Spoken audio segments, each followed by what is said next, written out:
The sleek Tesla pulled smoothly into the curved driveway of the Beverly Hills estate as Michael Anderson made an unexpected decision to head home early. 3 weeks in Tokyo, finalizing the biggest deal in Thompson Industries history, worth over $10 billion, had been exhausting. At 42, the tech entrepreneur had built his company from a garage startup into a global powerhouse. But tonight, his thoughts weren't on quarterly reports or stock prices. They were focused on the 68-year-old woman who had given him everything when the world had given him nothing. Margaret Coleman wasn't his birth mother, but she was the only mother who had ever truly mattered. When social services placed him in her modest South Side apartment at age 10, she was a retired school teacher surviving on a fixed income. Despite her limited means, she worked night shifts at a local clinic and weekends at a grocery store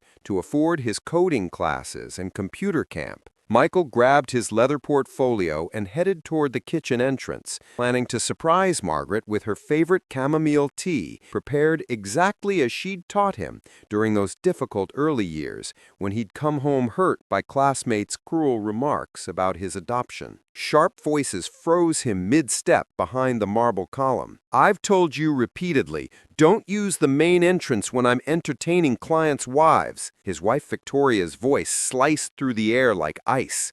"What kind of message does that send about this household?"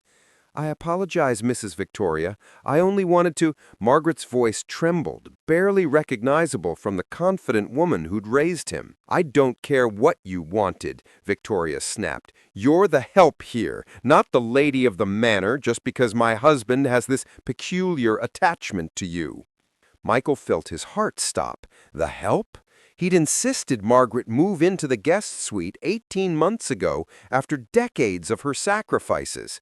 Victoria had always seemed so caring toward dear Margaret, at least in his presence. "I'm not hired help," Margaret whispered, struggling to maintain composure. "Michael invited me to live here as family." Victoria's bitter laugh echoed off the granite countertops. "Family? An elderly black woman from Chicago who took in an unwanted foster kid? Please, you were compensated by the state for childcare, nothing more than a paid caretaker." Michael's portfolio slipped from his numb hands, landing soundlessly on the Persian carpet. For 33 years, Margaret had never once mentioned receiving state assistance. To Michael, she had simply been the woman who chose to love him when everyone else had abandoned hope. "And another thing," Victoria continued, her voice dripping with contempt, "stop leaving your things in the upstairs bathroom. Starting immediately, you'll use the facilities in the basement storage area." "But that bathroom has no heat,"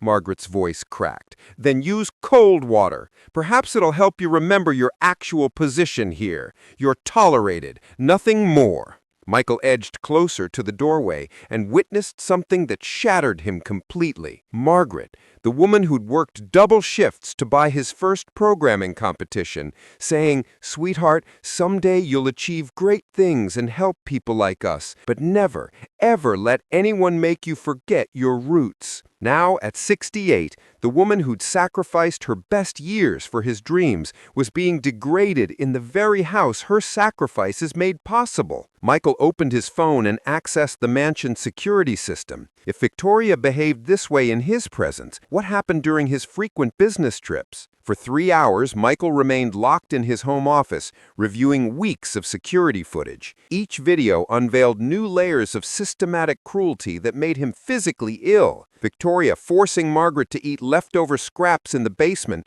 while she enjoyed gourmet meals in the formal dining room. Victoria deliberately hiding the thermostat remote during Michael's travels, leaving Margaret shivering through California's chilly nights. Victoria discarding letters from Margaret's former colleagues in Chicago, even intercepting medical correspondence. But the footage from 2 weeks prior completely broke him. Margaret had prepared a special dinner celebrating the 33rd anniversary of his adoption, waiting for Michael to return from a conference in Seattle. Victoria arrived home, observed the candlelit table and the homemade pie Margaret had baked, despite her arthritis. "How pathetic," Victoria said, staring directly at the camera, as if knowing Michael would eventually watch. "An elderly black woman pretending to be a white billionaire's mother. That's delusional, even by your standards, Margaret. Victoria dumped the entire pie in the garbage, extinguished the candles, and ordered Margaret to clean everything before Michael arrived. When he'd called from his trip asking if Margaret enjoyed the surprise he'd requested Victoria arrange, flowers and a special meal, his wife had lied with chilling ease. "Oh, she absolutely loved it, darling. She was so touched she cried. You should have seen her reaction. She said you're the best son any mother could hope for." Margaret did cry. Michael could see it in the recordings, but not from joy, from humiliation and isolation, eating a cold sandwich in the basement while Victoria posted staged family photos on social media using old images to maintain her facade. The investigation revealed something even more sinister. Michael discovered Victoria ran a private messaging group called Beverly Hills Elite Circle, where she shared updates about Margaret with equally privileged, equally prejudiced friends. "Michael's elderly ward is becoming increasingly confused," Victoria wrote. "Yesterday I found her trying to access the master bathroom again. I had to remind her of proper boundaries. These people never learn their place." The responses were equally venomous. "At least you're patient, dear." "I would have sent her back to whatever ghetto she crawled from." Jennifer Morrison, wife of Morrison Real Estate's CEO. "Michael needs to understand that charity has limits. Helping these people is one thing. Turning your home into a shelter is another." Catherine Sterling, heiress to a banking fortune. But Victoria's response made Michael's blood run cold. "Don't worry, ladies. I'm documenting all her episodes. Once I have sufficient evidence of dementia and incapacity, I'll convince Michael she needs professional care in an institution. Problem permanently solved." Michael closed his laptop, hands trembling. Victoria wasn't merely abusing Margaret. She was orchestrating a campaign to remove her from their lives forever. That night, he pretended to sleep when Victoria returned from her spa appointment. Through half-closed eyes, he watched his wife check her phone messages, smiling with satisfaction as she read updates from her hate group. "Michael," she whispered, gently shaking him, "tomorrow we need to discuss Margaret. Some concerning incidents occurred while you were traveling." He mumbled something incoherent, feigning drowsiness, while Victoria prepared another award-worthy performance as the caring wife. The next morning, during breakfast prepared by Margaret, which Victoria only permitted when Michael was present, the charade began. "Darling, I hate to worry you, but your mother has been experiencing some episodes lately." Victoria gently touched Michael's arm, her voice laden with false concern. "Yesterday, I discovered her attempting to cook at 3 a.m., completely disoriented about which day it was." Margaret stopped pouring coffee, her eyes filling with panic. Michael saw she wanted to defend herself, but had learned through months of abuse that any protest only worsened her situation. "She's also been leaving water running and forgetting to lock doors," Victoria continued, each lie delivered with rehearsed conviction. "I'm concerned she might hurt herself. Perhaps it's time we considered professional assistance." Michael watched Margaret flinch with every word, her dignity being systematically destroyed by the woman he'd trusted to protect her. A specific memory returned with full force. Michael at 13, coming home with a bloodied lip after fighting boys who'd called him an unwanted orphan. Margaret had sat him down in their small Chicago kitchen, cleaned his wounds, and said something unforgettable. "Baby, some people try to make you feel small because they feel small inside. But remember, you carry the strength of all who fought so you could be here. And someday, when you're big and strong, you'll protect others like I protect you now." Margaret had kept her promise. She'd worked 3 jobs for his coding classes. She'd sold her jewelry for his first computer. She'd stayed awake nights helping with school projects after exhausting hospital shifts. Now it was Michael's turn to keep his promise. "Interesting," Michael said calmly, sipping his coffee. "And where would you recommend she receive this professional help?" Victoria's eyes sparkled with what she believed was imminent victory. Well, Golden Meadows is highly respected. They specialize in cases like hers. Michael knew Golden Meadows, an expensive facility, primarily serving wealthy white families wanting to remove inconvenient relatives with a clean conscience. You've already researched this, Michael noted, his voice remaining neutral. I only want what's best for her, Victoria lied, touching his arm again. And for us, we have our own lives to live. At that moment, Michael realized his wife had completely underestimated two crucial factors. First, the abandoned boy from Chicago had never truly disappeared.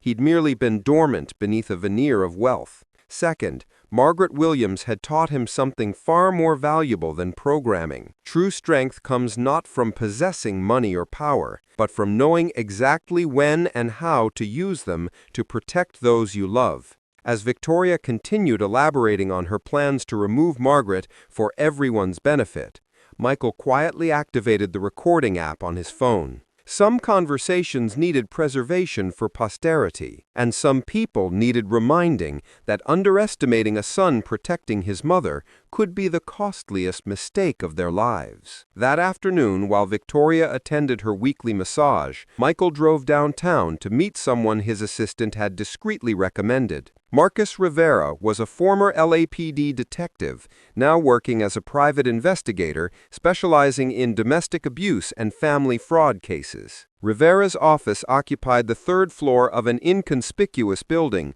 far from Beverly Hills social circles where Victoria might recognize him. Mr. Anderson, Rivera stood, extending his hand. Your assistant provided a general overview, but I need to hear directly from you. Michael opened his laptop and showed the recordings from recent months. Rivera watched silently, occasionally taking notes, his expression hardening with each new evidence of cruelty. This is systematic abuse, Rivera murmured after watching Victoria force Margaret to sleep in the freezing basement. And this false documentation she's creating?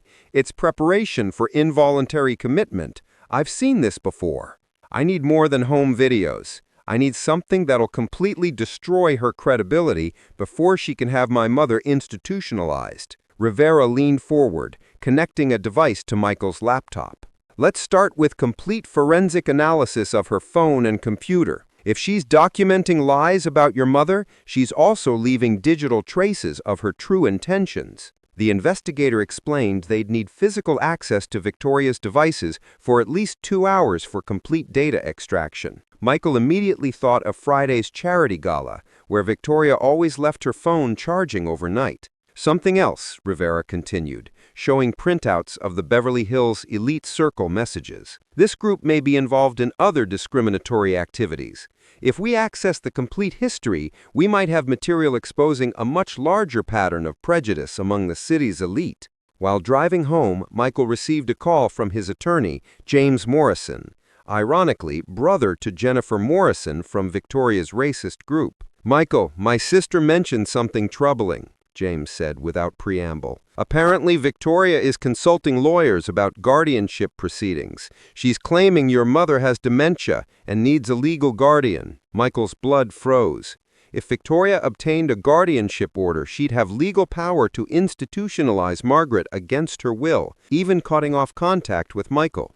James, I need you to prepare a counter-petition immediately, and I want any power of attorney Victoria might have over my mother's affairs revoked. Michael, that may alert her you're investigating.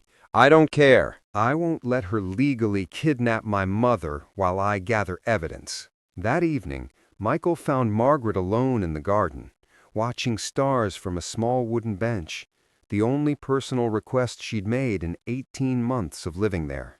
Mom, he sat beside her. I need to ask something, and I need complete honesty. Margaret turned to him with eyes that had witnessed countless battles. Of course, sweetheart. What is it? Victoria. Has she been treating you well when I'm not around? For a long moment, Margaret remained silent. Michael could see the internal struggle between protecting him from painful truth and trusting the man she'd raised to face injustice. She has her concerns, Margaret finally replied, choosing words carefully. Sometimes I think returning to Chicago would be better. Maybe I'm too old to adapt to a place like this. Mom, Look at me. Michael held her hands. You've adapted to far more challenging situations. You emigrated from Taiwan, learned English, worked 3 jobs, raised me alone, and made me who I am today. Don't let anyone make you feel you don't belong wherever you choose to be. Tears glistened in Margaret's eyes. Sometimes I forget what a brave boy you were, always defending others on the playground, always fighting injustice. I'm still that boy, Mom, and now it's my turn to defend you. As they walked back, Michael noticed Victoria watching from the second-floor window, phone pressed to her ear. She was clearly reporting something to someone, probably more evidence of Margaret's growing confusion. Michael smiled slightly. Let her continue underestimating the situation. The next morning, Rivera sent preliminary analysis results. What they found exceeded Michael's worst fears. Victoria wasn't merely abusing Margaret, she was coordinating with other elite wives to solve other inconvenient family problems. The messaging group revealed conversations about how several had removed elderly or unwanted relatives using similar tactics. It was systematic elder abuse, disguised as family concern. Michael printed everything and stored evidence in a digital safe even Victoria didn't know existed. Every cruel message, every humiliating photo, every calculated plan was now preserved forever. As he watched Victoria prepare another performance for breakfast, Michael remembered something Margaret taught him at 12 after schoolboys teased him about having a different mother. "Baby," she'd said, "some people think strength means shouting louder or hitting harder. But true strength is silent. It grows, prepares, and waits for the right moment. And when that moment comes, it doesn't just win, it teaches a lesson never forgotten." Victoria was about to discover she'd chosen the wrong target for her cruelty. Friday's charity gala arrived as Victoria had planned, her last performance before having Margaret committed permanently. As she dressed in her designer gown, Michael finalized preparations for the biggest twist of her life. Rivera had achieved everything. Complete forensic analysis of Victoria's phone revealed not only months of documented cruelty, but a conspiracy involving 6 other elite wives systematically abusing inconvenient elderly family members. "Mr. Anderson," Rivera called one final time, "I'm in contact with journalists from the LA Times and TMZ. When you give the signal, this story explodes simultaneously across all platforms." Michael watched Victoria descend the staircase in her couture dress, radiant with proximity to her perceived victory. She didn't even notice Margaret no longer wore her housekeeping uniform. Michael had burned it all and replaced it with dignified clothing. "Darling, the Golden Meadows transport is collecting your mother Monday. I've already signed all paperwork as her attorney, in fact. Problem permanently solved." "Interesting." Michael pulled out his phone. "I just received an enlightening call from Dr. Peterson at Golden Meadows." Victoria's smile faltered slightly. "What kind of call?" "He wanted to confirm I'd actually authorized you to forge my signature on admission documents." Michael showed her the phone screen. "Apparently, falsifying medical documents is a federal crime." Victoria's face paled, but she attempted maintaining composure. "I don't know what you're—" "It's also interesting how meticulously you documented my mother's dementia episodes." Michael swiped his screen, showing screenshots of Victoria's fabricated notes, "especially considering she passed all cognitive tests I secretly arranged last week. You spied on me?" Victoria's mask began cracking. "No, I protected my family from a sociopath." Michael opened the security app. "Margaret, please come here."